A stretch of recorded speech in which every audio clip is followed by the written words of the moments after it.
نحمد و نصلی علی رسول الکریم، اما بعد فاعوذ باللہ من الشیطان الرجیم، بسم اللہ الرحمن الرحیم۔ سورہ بقرہ کی آیت نمبر 144 سے آغاز کر رہی ہوں۔ یہ تحویل قبلہ کا واقعہ جو پچھلی آیات میں بھی بیان ہوا، اس کے کچھ مضامین رہ گئے تھے تو جو اس کلپ میں بیان کرنے کی کوشش کر رہی ہوں۔ اللہ رب العزت ہمیں اس کی لطافت اور اس میں جو اشارے دیے گئے ہیں ان کو سمجھنے کی، اس کے مفہوم کو سمجھنے کی حقیقی معنوں میں توفیق عطا فرمائے۔ اللہ رب العزت نے فرمایا آیت نمبر 144 میں، جس کا ذکر پہلے بھی ہوا، کچھ مضامین اس کے بیان ہوئے کہ قد نرا تقلب وجهک فی السماء، ہم دیکھ رہے ہیں بار بار آپ کا رخ، آپ کا منہ کرنا آسمان کی طرف، فلنولینک قبلۃ ترضیٰ، ہم ضرور پھیر دیں گے آپ کو اس قبلہ کی طرف جسے آپ پسند کرتے ہیں۔ اب یہاں ایک تو یہ ذہن میں رکھیں، دیکھیں کہ اللہ رب العزت نے پہلے مسلمانوں کے لیے بیت المقدس کو قبلہ مقرر کیا۔ اب یہاں اس سے دیکھنا یہ مقصود تھا کہ کون لوگ ہیں جو جاہلیت کے تعصبات میں ابھی تک مبتلا ہیں، اور کون ہے جو ان بندشوں سے آزاد ہو کر حقائق کا صحیح ادراک کرتے ہیں۔ ایک طرف اہل عرب تھے جو اپنے وطنی نسلی فخر میں مبتلا تھے، اور عرب کے کعبے کو چھوڑ کر ان کے لیے بیت المقدس کو قبلہ بنانا بڑا ہی مشکل تھا۔ ان کے اس قوم پرستی کے بت پر ایک ناقابل برداشت ضرب پڑتی تھی۔ دوسری طرف بنی اسرائیل تھے جو اپنی نسل پرستی کے غرور میں پھنسے ہوئے تھے۔ اپنے آبائی قبلے کے سوا کسی دوسرے قبلے کو برداشت کرنا ان کے لیے محال تھا۔ ظاہر ہے کہ یہ بت جن لوگوں کے دلوں میں بسے ہوئے ہوں، وہ اس راستے پر کیسے چل سکتے تھے جس کی طرف اللہ کا رسول انہیں بلا رہا تھا۔ اس لیے اللہ نے ان بت پرستوں کو سچے حق پرستوں سے چھانٹ دینے کے لیے پہلے بیت المقدس کو قبلہ مقرر کیا، تاکہ جو لوگ عربیت کی بت کی پرستش کرتے ہیں وہ الگ ہو جائیں۔ پھر اس قبلے کو چھوڑ کر کعبے کو قبلہ بنایا تاکہ جو اسرائیلیت کے پرستار ہیں وہ بھی الگ ہو جائیں۔ اس طرح صرف وہ لوگ رسول اکرم صلی اللہ علیہ وآلہ وسلم کے ساتھ رہ گئے جو کسی بت کے پرستار نہ تھے، محض اللہ کے چاہنے والے، اللہ کے حبیب کے پیچھے رہنے والے، ان کی اتباع کرنے والے، ان کی اطاعت کرنے والے تھے۔ اور اللہ کا یہ فرمان مبارک کہ فَلَنُوَلِّيَنَّكَ قِبْلَةً تَرْضَىٰ، کہ ہم آپ کو اسی پہ رکھ دیں گے، اسی قبلہ پر، اسی قبلہ کی طرف جسے آپ پسند کرتے ہیں۔ دیکھیں کتنا پیارا جملہ ہے اللہ کا کہ ترضیٰ ہو، جسے آپ راضی ہو جائیں۔ اب آپ صلی اللہ علیہ وآلہ وسلم کی رضا کتنی اہم ہے کہ اللہ رب العزت فرما رہے ہیں۔ اسی طرح سورہ والضحیٰ میں بھی آتا ہے نا، وَلَسَوْفَ يُعْطِيكَ رَبُّكَ فَتَرْضَىٰ، کہ اے محبوب آپ کو اتنا عطا کریں گے کہ آپ راضی ہو جائیں، آپ خوش ہو جائیں۔ وہ کسی عربی شاعر نے کہا جس کا مفہوم یہ ہے کہ خدا کی رضا چاہتے ہیں دو عالم، خدا چاہتا ہے رضا محمد صلی اللہ علیہ وآلہ وسلم۔ یعنی گویا کہ اللہ نے یہ فرما دیا کہ آپ خانہ کعبہ کو قبلہ بنانے پر خوش ہیں تو ہم اسی کو قبلہ اسلام بنا دیتے ہیں۔ اس سے معلوم ہوتا ہے کہ اللہ تعالیٰ تحویل قبلہ جیسے اہم سے اہم تر معاملات اور احکام میں بھی حضور اکرم صلی اللہ علیہ وآلہ وسلم کی رضا اور خوشنودی کو ملحوظ خاطر رکھتا ہے۔ اب یہاں یہ بھی ہے کہ آپ دیکھیں تو یوں فرما دیا اللہ نے قبلہ ترضیٰ کہ اس قبلہ کی طرف جدھر آپ خوش ہوں، کہ اے محبوب گویا کہ آپ جدھر رخ کریں اسی کو قبلہ بنا دیتے ہیں۔ ہمیں ان چیزوں سے کیا، تو ہر چیز اللہ رب العزت نے اپنے محبوب کی خوشی کے لیے بنائی ہے۔ وَرَفَعْنَا لَكَ ذِكْرَكَ کا بھی اعلان یہ بتا رہا ہے، اور متعدد آیات اس بات کی گواہ ہیں، احادیث اس بات کی گواہ ہے کہ جس نے رسول اکرم صلی اللہ علیہ وآلہ وسلم کی اطاعت کی اس نے اللہ کی اطاعت کی، اور جس نے حضور اکرم صلی اللہ علیہ وسلم کی نافرمانی کی اس نے اللہ کی نافرمانی کی۔ آپ کی ذات گرامی ہی لوگوں یعنی مومنوں اور کافروں میں فرق اور امتیاز پیدا کرنے والی ہے کہ بے چونو چرا جو مان لیتے ہیں بس وہی کامیاب ہو جاتے ہیں۔ اور یہ بھی یاد رکھیں کہ دیکھیں نبی کریم علیہ الصلوۃ والسلام کا پچھلی کتاب میں یہاں آگے ذکر آتا ہے نا کہ وَإِنَّ الَّذِينَ أُوتُوا الْكِتَابَ لَيَعْلَمُونَ أَنَّهُ الْحَقُّ مِن رَّبِّهِمْ، کہ آپ جو اہل کتاب ہیں وہ جانتے ہیں کہ یہ حکم برحق ہے ان کے رب کی طرف سے۔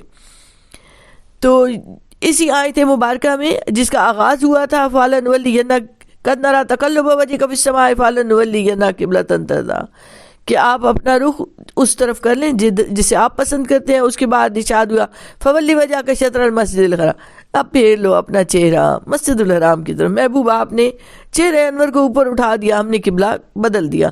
وَحَيْثُ مَا كُنْتُمْ فَوَلُّوا وُجُوهَكُمْ شَطْرَهُ, اے مسلمانوں تم جہاں کہیں بھی ہو پھیر لو اپنا منہ اسی کی طرف. اور مسلمانوں نے ایسا ہی کیا جس کا ذکر پچھلے کلپ میں ہو چکا ہے.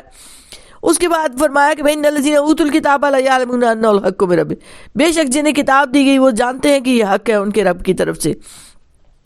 آپ صلی اللہ علیہ وآلہ وسلم کو تسلی دی جا رہی ہے کہ آپ ان کے اعتراضات سے پریشان نہ ہو. ان کی کتابوں میں یہ موجود تھا کہ یہ دو قبلہ رکھیں گے یہ مسلمان, اور تحویل قبلہ کا پورا ذکر موجود تھا. انہیں خوب معلوم ہے کہ یہ حق ہے اور اللہ کی طرف سے ہے, مگر محض تعصب اور ہٹ درمی کر رہے ہیں. اس لیے اب ان کے سامنے جتنے بھی دلائل پیش کیے جائیں گے انہیں ہدایت نہیں مل سکتی.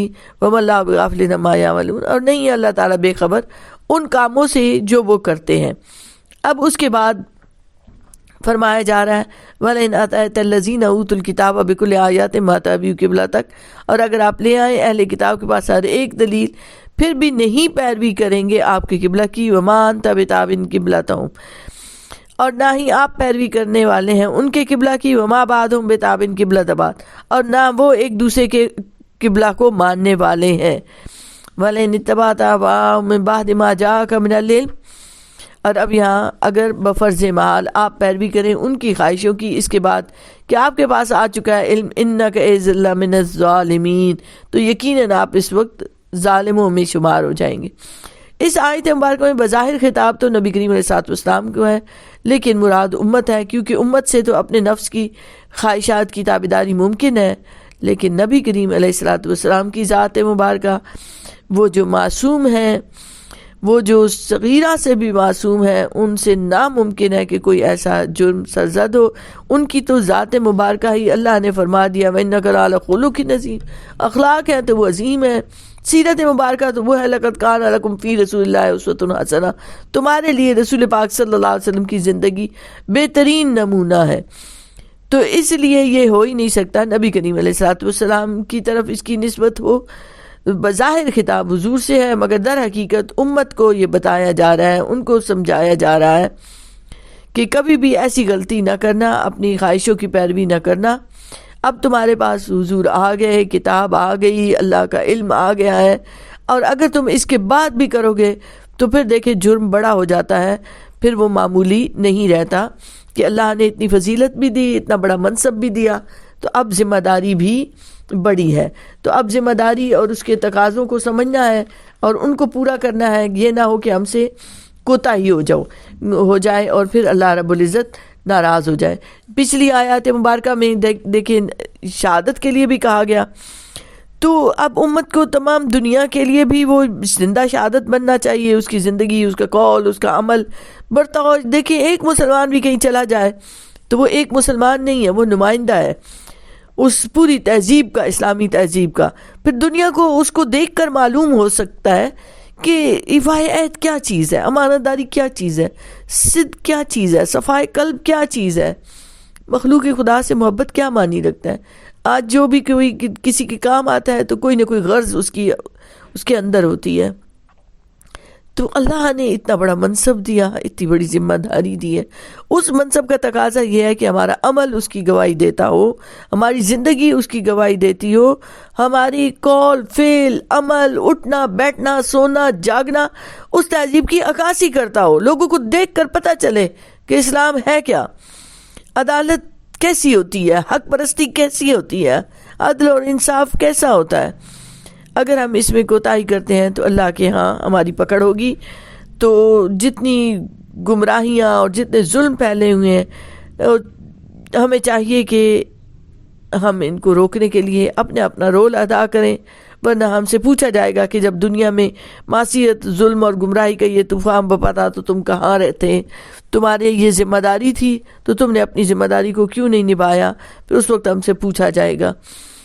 تو دیکھیں اب یہ دو باتیں ہمارے سامنے آ گئیں, ایک ہماری ذمہ داری اور منصب کی بات ہوئی, دوسرا تحویل قبلہ کا واقعہ پورا بیان کیا گیا, اور اس میں بھی یہ سبق دے دیا گیا کہ نبی کریم علیہ السلام کے ساتھ تعلق عشقی کو رکھو, محبت کا رکھو, تاکہ تم ہر امتحان میں سرخرو رہ سکو.